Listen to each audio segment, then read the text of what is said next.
présenter notre dernier intervenant de la matinée, frère Marc Millet, qui est dominicain, Millet, excuse-moi, dominicain, et qui est membre ordinaire depuis 2013 de la commission léonine, qui est le collège des éditeurs de Saint Thomas d'Aquin, qui est situé à Paris.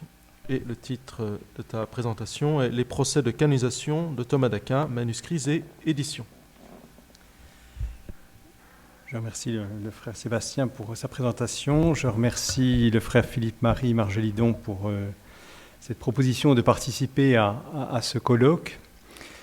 Je dois dire qu'en proposant ce titre, « Les procès de canonisation de Thomas d'Aquin, manuscrits et éditions », je ne m'attendais pas à trouver quelque chose d'aussi compliqué. Et donc j'ai jugé bon de faire distribuer une feuille de référence qui vous permettra peut-être de vous repérer dans ce maquis. Curieusement, les procès de canonisation de Thomas d'Aquin sont connus et il y a des éditions. Il y a pour le procès de Thomas d'Aquin quelque chose de tout à fait particulier, c'est qu'il a lieu à un moment où l'on maîtrise bien la procédure du procès de canonisation. Et donc il y a un De Virtutibus, c'est l'Historia Sancti Thomé, qui a été publié dans une belle édition il y a quelques années par Madame Lebrun-Gouanvic. Et puis pour la bulle de canonisation, qui est la fin du processus de canonisation, eh bien, nous avons non seulement le document que vous avez pu voir à l'exposition, mais aussi des éditions critiques tout à fait de grande qualité. Je pense en particulier à celle de Angelus Waltz. Pour les procès de canonisation, nous trouvons dans un autre contexte, une autre difficulté. Ces procès se tiennent, comme vous savez, successivement. Il y a deux procès, le procès de Naples, le procès de Fossa Nova. Et cette littérature processuelle va recevoir une réception assez complexe dont les manuscrits et les éditions sont le reflet. Je m'attacherai essentiellement à deux temps, qui à mon avis sont les deux temps où l'on s'est vraiment intéressé à ces textes, à savoir, et je pense qu'au cours de mon exposé, vous comprendrez pourquoi j'adopte cet ordre, donc à savoir d'abord la période du renouveau thomiste de la fin du XIXe et le début du XXe siècle, et d'autre part la période moderne, donc à l'époque des bollandistes, donc au milieu, deuxième moitié du XVIIe siècle. Le renouveau thomiste, comme vous savez, entraîne dans son sillage une nouvelle approche historique et critique des textes et de la vie de Thomas d'Aquin. Il ouvre des pistes nouvelles de recherche et parmi les nombreuses études du renouveau thomiste, il faudrait citer, je le fais bien volontiers, l'ouvrage de Pierre Mandonnet, professeur à l'Université de Fribourg, qui publie en 1910 des écrits authentiques de saint Thomas. Dans cet ouvrage, Pierre Mandonnet souligne, parmi d'autres éléments, l'importance de la critique externe pour déterminer l'authenticité des textes de saint Thomas, et en particulier le recours aux listes des écrits de Thomas. Et il met en tout premier lieu la liste qui se trouve dans le procès de canonisation de Naples, de Thomas d'Aquin, cette liste qui est donnée par le logothète Barthélemy de Capoue, élément bien connu des uns et des autres. Malheureusement, Pierre Mandonnet constate que l'édition Princeps de ce texte, qui se trouve dans l'édition Princeps du procès de Naples, qui se trouve dans les Bollandistes, dans les Acta Sanctorum, est défectueuse. Elle ne donne pas ce passage de la déposition de Barthélemy de Capoue. Ce point va être une sorte de point d'achoppement permanent, vous allez le voir, de l'historiographie et de la question de l'édition des procès de Thomas d'Aquin. Ce manque que repère Pierre Mandonnet au moment où il veut avoir recours à cette liste officielle des écrits de Thomas d'Aquin, ce manque est déjà bien connu des historiens et des historiens thomistes. Je pense par exemple au prêtre érudit de Bergame, Pier Antonio Uccelli, qui publie en 1873 en entier ce qui manque dans les Acta Sanctorum du procès de Naples, dans une transcription qui est faite en réalité par le père Vincent Ligier, qui est alors archiviste général de l'ordre. Le deuxième manque qu'avait repéré aussi Uccelli, mais qui intéresse moins Mandonnet, est celui du procès de Fossa Nova. Et en effet, Uccelli signale que la bibliothèque de la Minerve, à ce moment-là, a une copie de ce procès de Fossa Nova, repris au manuscrit 3113 de la Nationale, document qui se trouve aujourd'hui à la Casanate. Je reviens à Mandonnet. Mandonnet va donc devoir réaliser lui-même sa propre édition du passage qui l'intéresse, donc des écrits, de la liste des écrits que Barthélemy de Capoue donne lors de sa déposition au procès de Naples. Il le fait à partir du manuscrit latin 3112, donc le manuscrit qui présente le procès de Naples dans sa pleine extension. Ce qui est intéressant dans cette question, qui est malgré tout un micro-événement, mais c'est ce travail que fait Pierre Mandonnet en transcrivant ce manuscrit 3112 pour la partie qui l'intéresse, c'est que la recherche sur les procès de canonisation, à ce moment-là, quitte les cercles de l'érudition privée ou dévotionnelle, et donc à l'influence nécessairement réduite, pour entrer dans des réseaux universitaires de recherche avec une diffusion plus puissante et plus structurée.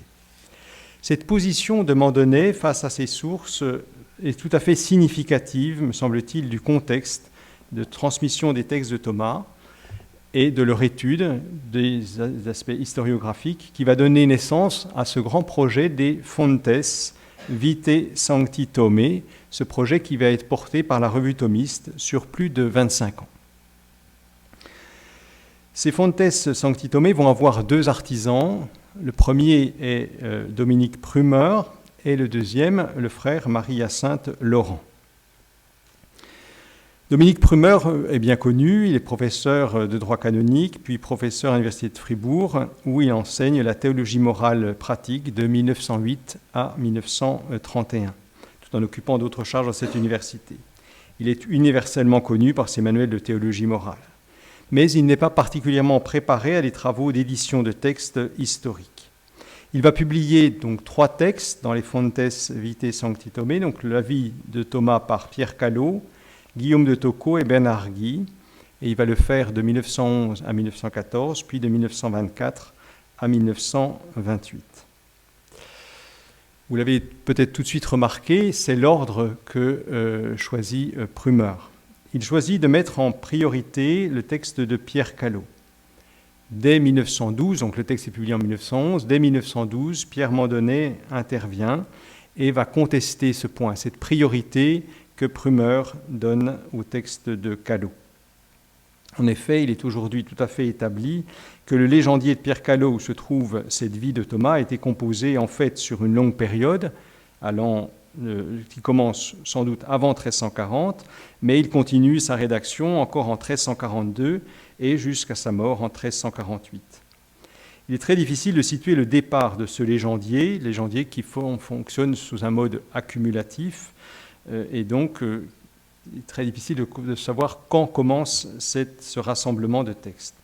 Pour la partie de Thomas, il est clair que Pierre Callot emprunte à Tocco et à Guy et possède également quelques éléments propres venant d'une source inconnue. Cette partie suppose donc un achèvement des 2 autres vies. Donc Tocco est achevé peu après la canonisation et la deuxième version de Guy est à dater de 1325-1326, date à partir de laquelle la rédaction de la vie de Thomas par Callot devient possible. Cette prise de position de Prumeur donnant la priorité à Callot, alors que Callot doit se situer de toute façon après Guillaume de Tocco et Bernard Guy, vient du fait qu'il discute une étude récente qu'il a sous les yeux et qu'il cite de Joseph Anton Endres sur les sources et les premiers biographes de Thomas, où d'ailleurs dans cette étude, cet auteur ne fait aucune place à Pierre Callot. Un autre point, c'est qu'avec clairvoyance, Prumeur, par contre, dès le départ, et ce contre Endres, il tient la dépendance de Guy par rapport à Tocco, en repérant bien la date d'achèvement de la Legenda de Guy à partir de la dédicace au bénédictin Pierre Roger, limousin comme lui, le futur Clément VI, dans le manuscrit Vatican latin 3847, donc soit en 1325 ou au premier trimestre 1326. Malgré les références explicites que donne Prumeur pour commencer son travail, il y a en réalité une autre figure qui domine tout ce travail, qui est Heinrich de Nifley, grande figure de chercheur et d'historien qui est disparu quelques années auparavant. Et Prumeur se réclame de Nifley pour engager ce travail. Il reprend à Endress les différentes mentions où Deniflet, au cours de son travail, avait perçu combien il serait nécessaire de préciser certains points de la biographie de Thomas. Endress écrit, et il est cité par Prümer, « Il est frappant de constater que malgré l'intense renouveau d'intérêt pour la philosophie et la théologie médiévale depuis un demi-siècle, il ne s'est encore trouvé jusqu'alors personne qui ne se préoccupa de manière historico-critique et ex professo de la vie du Princeps Scholasticorum. » La publication des Fontes fournit la nécessaire part documentaire de ce chantier qu'appelait de ses voeux Denifle et dont Endress faisait le constat. Et donc Prümer va en être le premier artisan. Je passe sur la question, sur le deuxième, donc je résume. Donc Prümer va publier les 3 vies, donc Callot, Tocco et Guy. Et il y a donc un deuxième acteur qui est le frère Marie-Hyacinthe Laurent. L'ensemble de la publication de la vie de Thomas, et en particulier la vie de Thomas par Bernard Guy, va faire l'objet d'un examen attentif de la part de Marie-Hyacinthe Laurent, dans le bulletin thomiste.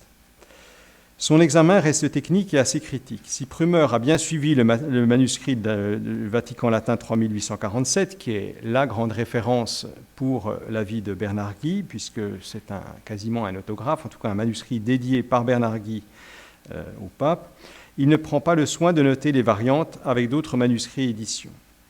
Il faut toutefois noter qu'au moment où Laurent écrit, la publication dure depuis 16 ans, et Prümer est sans doute dans un état de fatigue et aussi d'épuisement sur ce dossier qu'il a dû reprendre plusieurs fois et qu'il a du mal à mener à son terme. Laurent, à ce moment-là, est un jeune frère puisqu'il est né en 1906, il est déjà à Rome, il est membre du premier Archivum Fratrum Predicatorum et il débute à la fois aux archives secrètes du Vatican et donne aussi un cours de paléographie et de méthodologie historique à l'Angelicum. C'est à lui que la suite de la publication des Fontes va être confiée après la publication de la vie de Bernard Guy. Les procès de Naples et de Fossa Nova vont sortir dans la revue thomiste de juillet-septembre 1932 à mai-juin 1936. Comme les précédentes publications, ils sont repris en fascicules, complétés par un fascicule de documenta. Un index qui a été pourtant annoncé ne sera jamais publié. Ce qui est tout à fait remarquable, c'est le fait que Laurent va suivre scrupuleusement les 2 manuscrits parisiens pour l'édition du manuscrit de Naples et du manuscrit de Fossa Nova. Un recenseur de Laurent va être Antoine Donden, qui note l'un des 2 événements qui vont marquer la publication de Laurent. Il va se passer 2 choses. En 1933, donc, Laurent découvre aux Archives vaticanes, dans un fonds qui n'a pourtant pas grand-chose à voir avec saint Thomas, c'est un fonds de dîmes pontificales, il découvre donc un fragment en écriture avignonnaise de la deuxième moitié du XIVe siècle d'un procès de saint Thomas.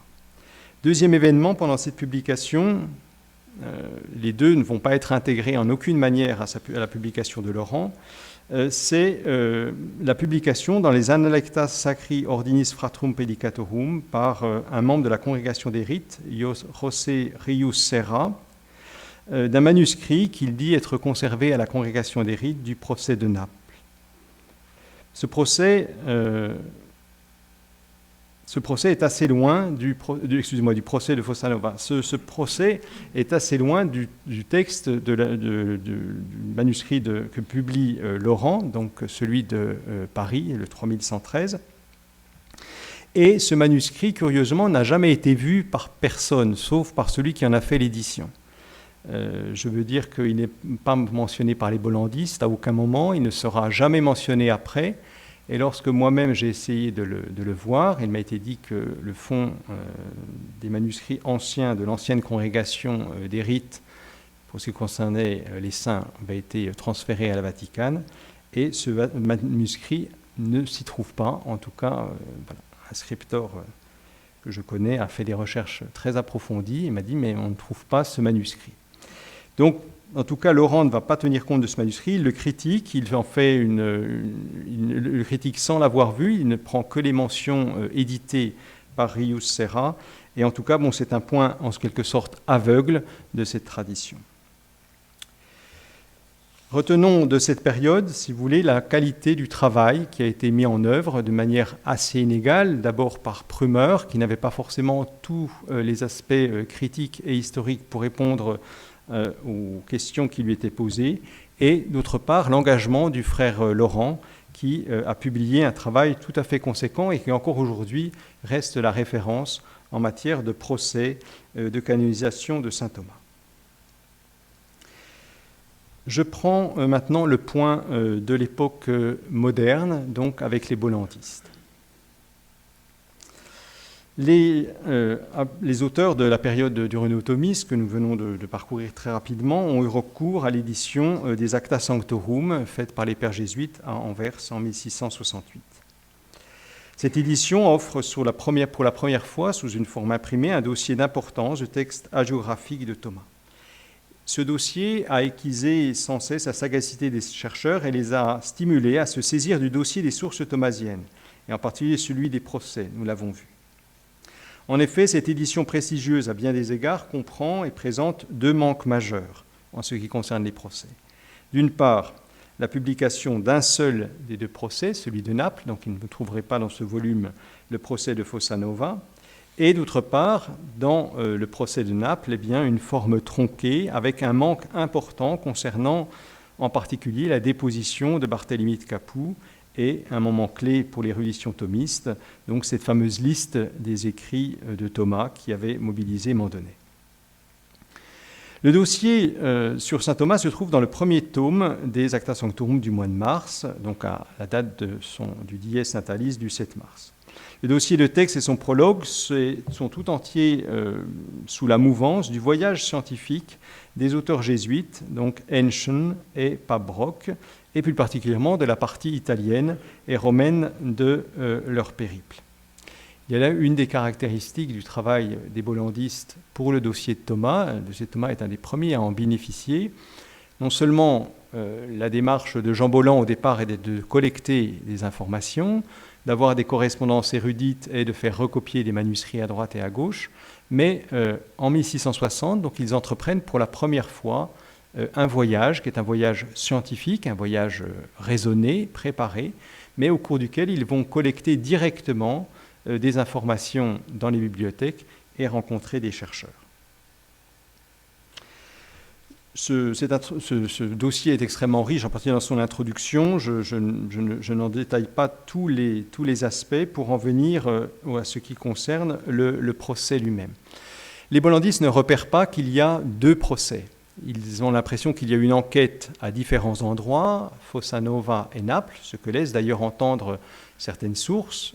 La manière dont Guillaume de Tocco raconte les choses peut le laisser supposer. Et donc, ils ne pensent qu'à un seul procès. Et donc, en tout cas, ce qui est clair, c'est qu'ils ont préparé soigneusement leur enquête en amont et ils ont donc une série de notes avec eux. En particulier, ils ont pris dans Malvenda, qui est un auteur qui pose de gros problèmes. Vous savez que Malvenda avait été chargé de faire une histoire de l'ordre au début du XVIIe siècle par un chapitre général de 1600, et puis les choses se sont complètement enlisées. On a publié malgré tout ces notes dans un ouvrage en 1636, mais qui est très imparfait et qui va susciter d'ailleurs même des réactions de la part de l'auteur.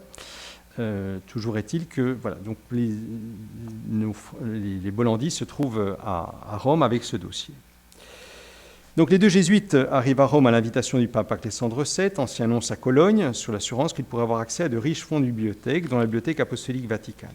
Ils se sont aussi munis, avant leur voyage, de recommandations, et à partir d'une recommandation très chaleureuse du maître de l'ordre de l'époque. En réalité, l'accès à la Bibliothèque vaticane va se révéler extrêmement difficile pour les jésuites qui vont se réfugier chez les oratoriens de la Vallicella, qui ont, du fait du travail de Baronius, des quantités de notes, de manuscrits qui se trouvent à la Vaticane. Ils vont nouer des liens privilégiés avec le bibliothécaire Francesco Marchese, Et dans cette ambiance de collaboration érudite et de soutien apporté aux pères jésuites dans leur démarche romaine, nous trouvons aussi un autre personnage qui est Paolo Frigerio. Ce Paolo Frigerio est cité nommément dans le prologue du dossier thomasien comme étant celui qui a permis de découvrir le manuscrit du procès. Je cite « Quem nobis Rome ostendit et permisit describi vir humanissimus et eruditissimus Paulus Frigerius presbyter congregationis ». Paolo Frigerio est alors déjà l'auteur d'une vie de Sainte Catherine de Sienne parue en 1656. Un paragraphe entier de l'introduction au dossier catherinien des Acta Sanctorum, publié en 1675, louera cet ouvrage et son auteur.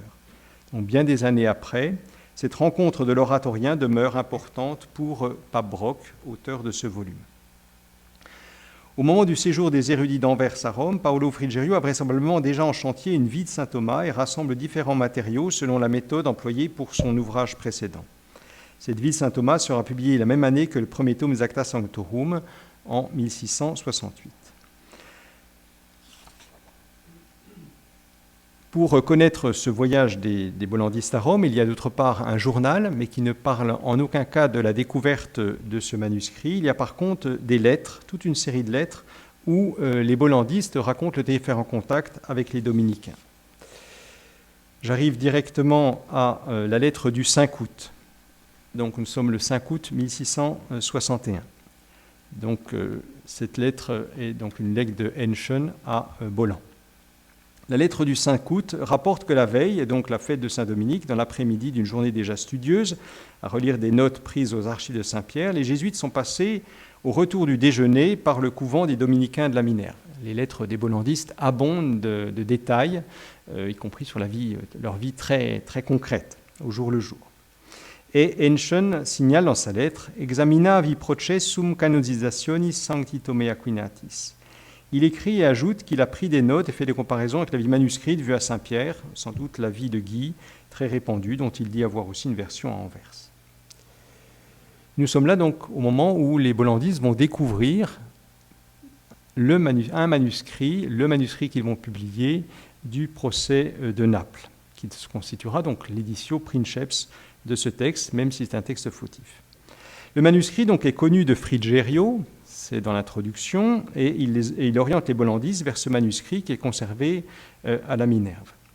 De nombreux éléments permettent de s'assurer que le manuscrit découvert et édité par les pères jésuites en cette fête de Saint-Dominique 1661 est bien celui conservé actuellement à l'Archivum Generale Ordinis Predicatorum, donc sous la cote AGOP 10 2077. En effet, à l'époque du séjour des pères jésuites à Rome, la résidence du maître de l'ordre des prêcheurs se trouve au couvent de la Minerve. Par suite, ces archives, après les différents changements politiques et la mise en place de nouvelles législations civiles et ecclésiastiques en Italie, passeront définitivement à Sainte-Sabine, au moment des travaux sous Stanislas Gillet dans les années 30. La production et la présence de ce manuscrit, donc de la vie de Thomas, du procès de Thomas dans le procès de Naples, résidence du maître de l'ordre, sont vraisemblablement à mettre en lien avec les différentes tentatives de lancer, depuis le début du XVIIe siècle, une production de qualité sur l'histoire de l'ordre.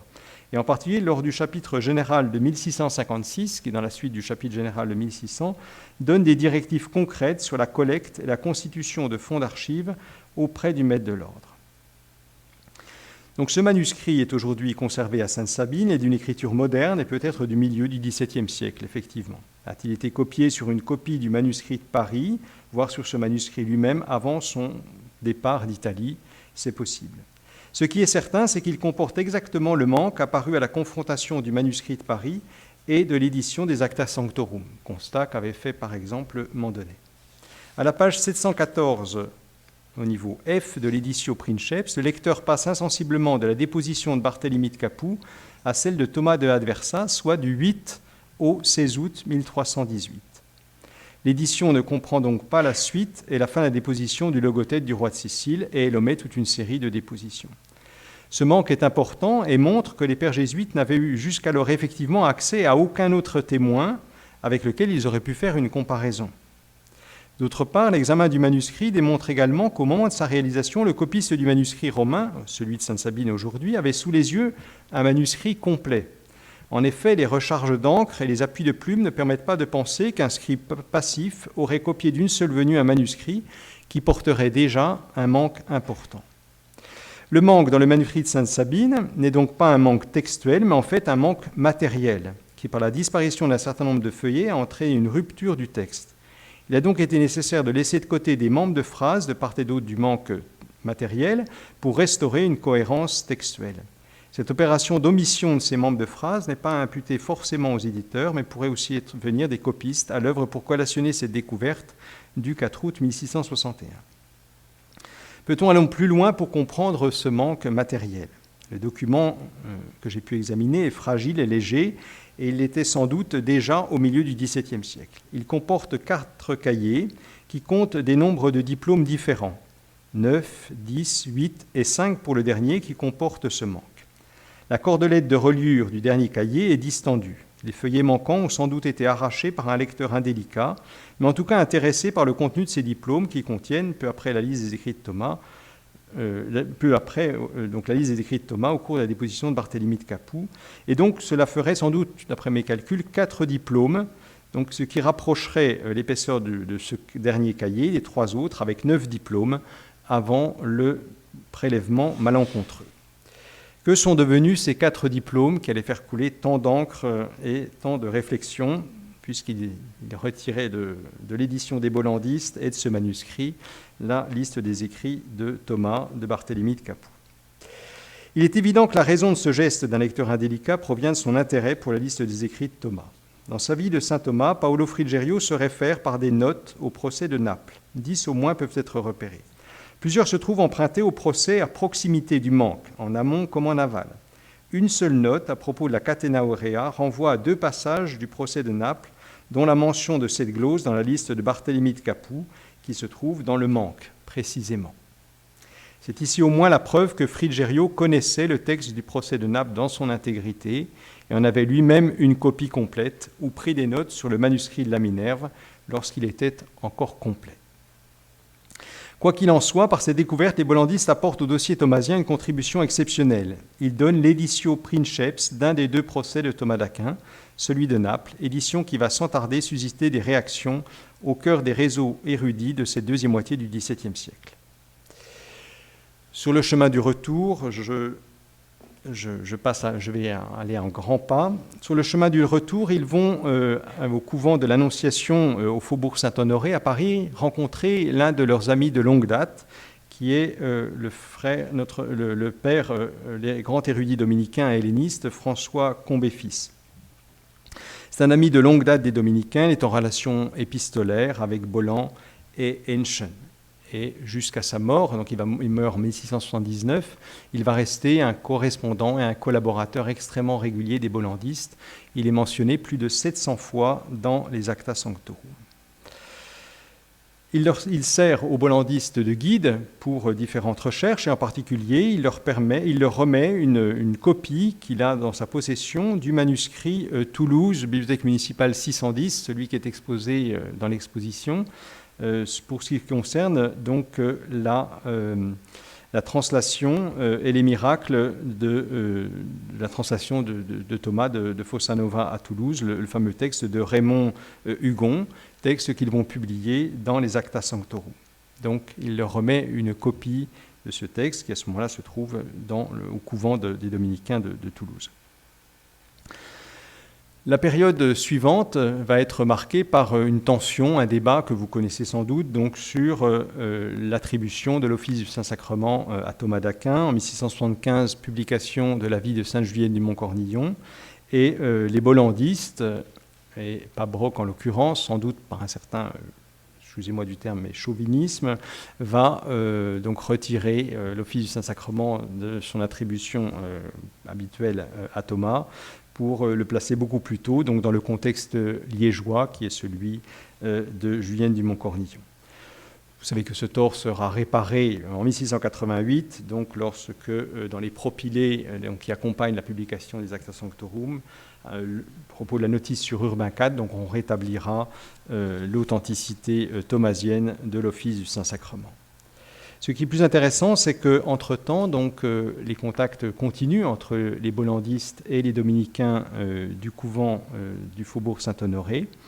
Et en 1680, Combes fils, alors qu'il doit répondre aux bollandistes par rapport à leur positionnement sur le dossier carmélitain, donc dossier qui va prendre des proportions absolument terribles et qui va permettre surtout aux dominicains et jésuites de se trouver un ennemi commun, ce qui a été bien étudié par les uns et les autres.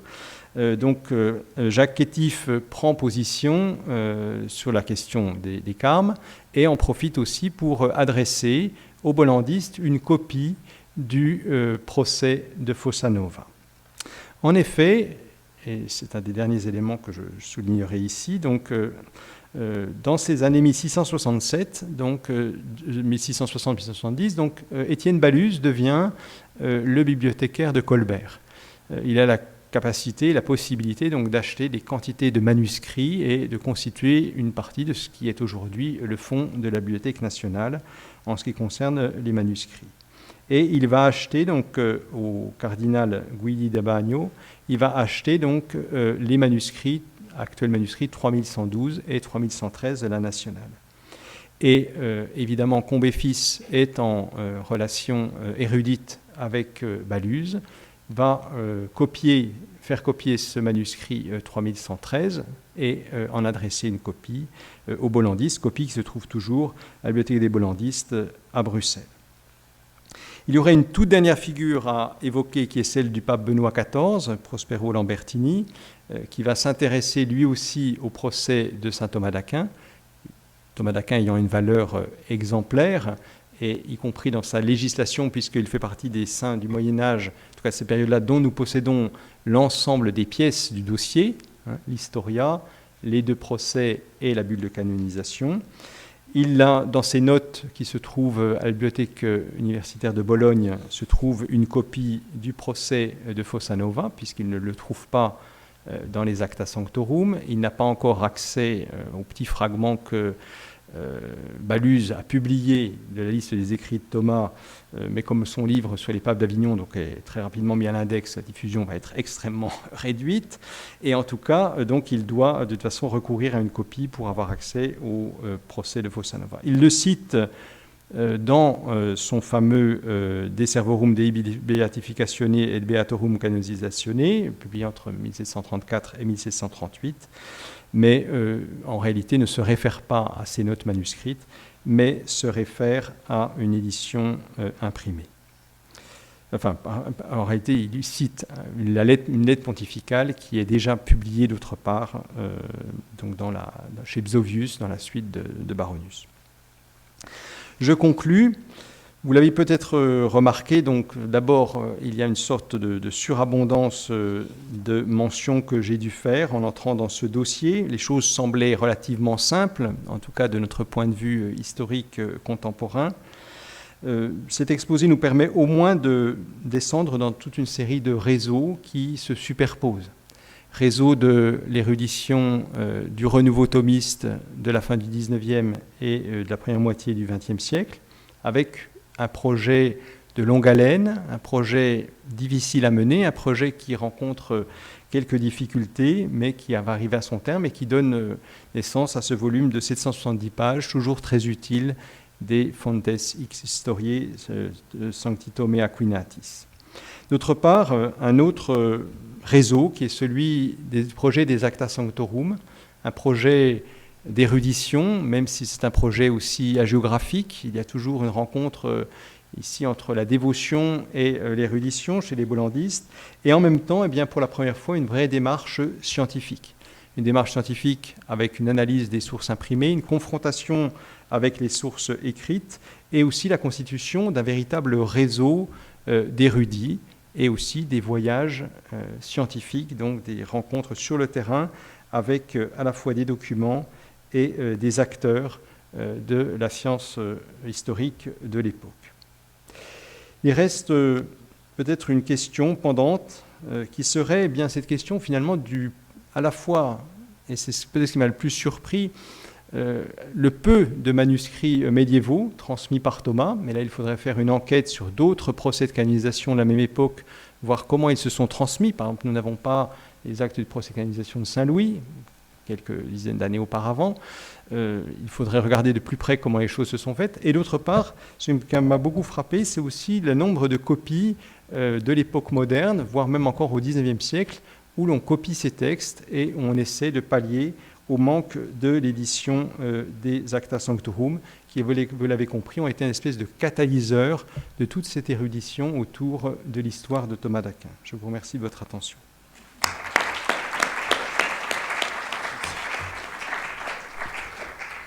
Nous avons le temps pour quelques questions.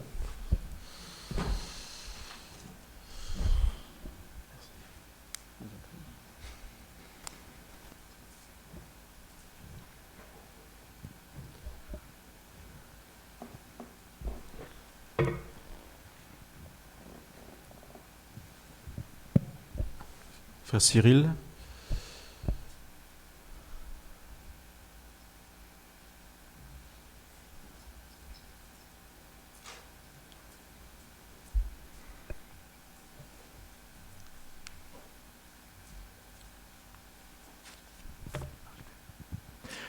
À moins qu'il y ait quelque chose m'ait échappé, on sait quand Béluse achète les manuscrits pour la bibliothèque de Colbert, on sait d'où il les achète? Alors, il les achète, donc merci de votre question. Je suis passé assez rapidement sur Baluse. Alors, en ce qui concerne Baluse, au niveau des... Donc, l'achat se situerait, donc il se situe après 1667, puisqu'il devient bibliothécaire de Colbert à cette date-là.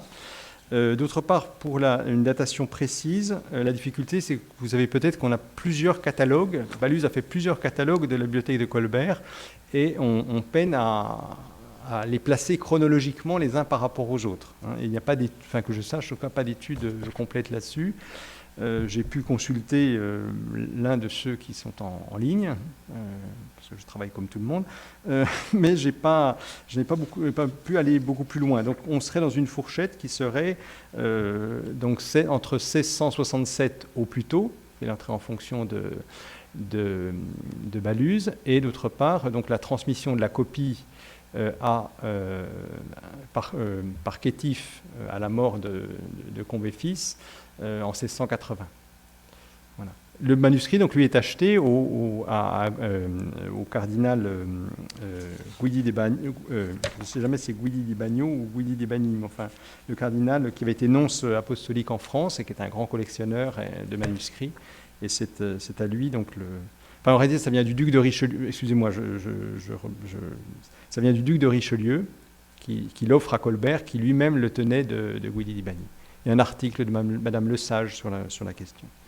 Voilà. Excusez-moi pour ces imprécisions. Est-ce que, simplement... Oui. Est-ce qu'on peut rappeler les deux procès, donc l'année, et ensuite pourquoi deux procès, et quelles sont les différences essentielles entre ces deux procès? Alors, je pense que quelqu'un d'autre en parlera cet après-midi mieux que moi. Donc il y a eu deux procès, effectivement. Enfin, je vous renvoie au très bon article qui est paru, alors je ne me souviens plus ni l'auteur ni le titre, mais dans le volume Triumphi et Sconfite de la Santità Domenicana, dans l'Archivum ou dans les Dissertationes, il y a un article très, très intéressant sur la question. Pourquoi deux procès? Parce que donc le procès, puis je pense aussi Madame Rezenen serait aussi tout à fait à même, je l'ai juste en face de moi, serait tout à fait à même de répondre à la question. Vous pourrez compléter si besoin. Pourquoi deux procès? Parce que le procès, vous savez que l'initiative vient en grande partie de la cour de Naples, pour différentes raisons. Une des raisons étant de sanctifier aussi ce territoire, comme ça a été fait pour les autres territoires qu'il contrôle. Et donc l'acteur en est Guillaume de Tocco. Il obtient donc de Jean XXII, il obtient la mission de tenir le procès et il passe à Fossa Nova. Il entend quelques témoignages, mais il n'y aura pas de suite pour disons au niveau en tout cas de la littérature processuelle. Et ensuite il va à Naples. Et là à Naples donc a lieu le procès donc qui a lieu dans l'été 1319. Donc c'est là où il y a la fameuse déposition de Barthélemy de Capoue. Et puis ensuite, cet ensemble de textes va provoquer, j'allais dire, une crise de conscience qui a été très bien expliquée par M. Vaucher dans magistral ouvrage que vous connaissez sur la sainteté à la fin du Moyen-Âge, où il explique bien qu'on a eu conscience avec Thomas d'avoir un modèle de sainteté tout à fait nouveau. C'était ni un moine ascète dans les campagnes en train de recevoir des pèlerins ou des gens qui demandaient des conseils spirituels. Ce n'était pas non plus un évêque de grande envergure pastorale, mais on avait conscience de canoniser un intellectuel. Et le premier procès donc, concernait, M. Boyer l'a montré, la cour de Naples, et en particulier tous les degrés de l'administration napolitaine sont convoqués. Donc on a quelque chose qui est pour une part artificiel, ou en tout cas qui est complètement nouveau dans la manière de concevoir la sainteté et d'envisager une canonisation. Et donc, Guillaume de Tocco l'a perçu, et il retourne en Avignon, donc il raconte son voyage, il y a d'ailleurs un miracle qu'il attribue aussi à saint Thomas pendant ce voyage, et il redemande donc à Jean XXII de nouveau une lettre pour faire une nouvelle enquête. Donc c'est pour ça qu'on a deux procès. On a deux procès parce qu'il va y avoir d'un côté, excusez-moi du terme, mais le Thomas napolitain, donc avec les étudiants, avec les moines de Fossanova qui se déplacent, avec la cour de Naples. Et puis on va avoir un deuxième procès, donc en 1321, un procès, excusez-moi du terme, là encore, populaire, donc, et qui procède un peu de la même manière que les enquêtes qu'on trouve pour des saints dans la période antérieure, c'est-à-dire qu'on interroge les gens de la région qui ont une dévotion habituelle pour Thomas, fait partie de leur groupe de saints qu'ils invoquent pour leur maladie, pour leurs soucis de santé ou soucis financiers. Et donc on a un procès, pour le procès de Fossanova, qui ressemble énormément à d'autres procès de canonisation, si vous voulez. Donc il y a eu deux procès parce qu'on a eu conscience, dès la mise en place du procès de Thomas, qu'on était en train de canoniser quelqu'un d'exceptionnel et qu'on était en train de proposer un modèle de sainteté, une sainteté d'un intellectuel qui semblait en décalage avec ce à quoi on était habitué habituellement. Voilà, d'où ces deux procès. Voilà. Je ne sais pas si c'est assez clair, mais voilà. Temps pour une dernière question. Comment le frère Laurent a-t-il salué l'édition de 36 de Ruy Serra du procès de Fossanova? Je pense à sa recension. Est-ce qu'il dit des choses intéressantes, des choses critiques? Alors, donc il est extrêmement critique. Alors donc oui, merci beaucoup, monsieur, de me poser une question sur le frère Laurent. Personnellement, j'ai beaucoup d'estime pour les travaux du frère Marie-Hyacinthe Laurent, qui a été un immense érudit, donc qui a passé toute sa vie, ou quasiment toute sa vie à Rome, donc qui est sorti un petit peu des réseaux français, mais qui est, ses travaux en particulier sur Innocent V sont tout à fait remarquables. Il a travaillé aussi sur un des grands acteurs du tout premier, du thomisme de la fin du XIIIe, XIVe siècle, donc Pierre de Gaudin, etc. Enfin, c'est un très très grand chercheur. Donc le travail, alors je ne voudrais pas trop y insister, mais c'est vrai que cette affaire a été un pavé dans la mare. Imaginez donc que Laurent est un jeune chercheur, donc il est né en 1906, en 1936, il vient d'avoir à peine 30 ans. Il est lancé à plein dans ce que le maître de l'ordre a mis en place, donc que ce soit à l'Angélique, que ce soit aux archives de l'ordre avec l'Archivum et aussi à l'Archivio Vaticano.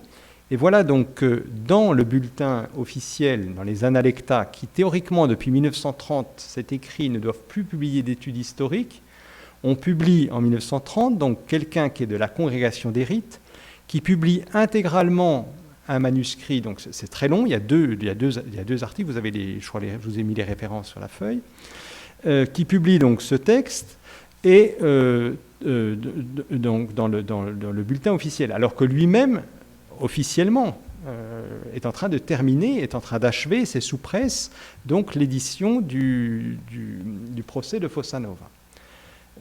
Voilà. Donc là, il y a quand même une énigme au niveau de l'histoire. Pourquoi ça s'est passé comme ça? J'aimerais bien savoir, personnellement, je serais assez curieux de savoir ce qui s'est passé. Ce qui est d'autre part très curieux, c'est que Poncelet, donc le Bollandis, quand il fait la recension des documents concernant le procès de Thomas d'Aquin, ne mentionne jamais ce manuscrit de la Congrégation des Rites. Et d'autre part, après 1936, on n'entendra plus jamais parler de ce manuscrit non plus. Dans la recension qui est accordée à Laurent dans les Analecta, donc imaginez que la même année, vous avez donc la publication en extérieur de la fin des Fontes, Au même moment, dans l'organe officiel de notre ordre, donc la publication d'un texte qui fonctionne pour lui-même, d'un manuscrit qui n'est pas articulé avec cette publication, et d'autre part, l'auteur même l'éditeur de la publication officielle doit rendre des comptes dans les Analecta. La recension donc de Laurent est extrêmement critique. Alors, on comprend, ce qui m'a le plus frappé, c'est quand on le lit, on comprend qu'il n'a pas vu le manuscrit. Donc c'est un manuscrit que n'aurait vu que l'éditeur, Rius Serra.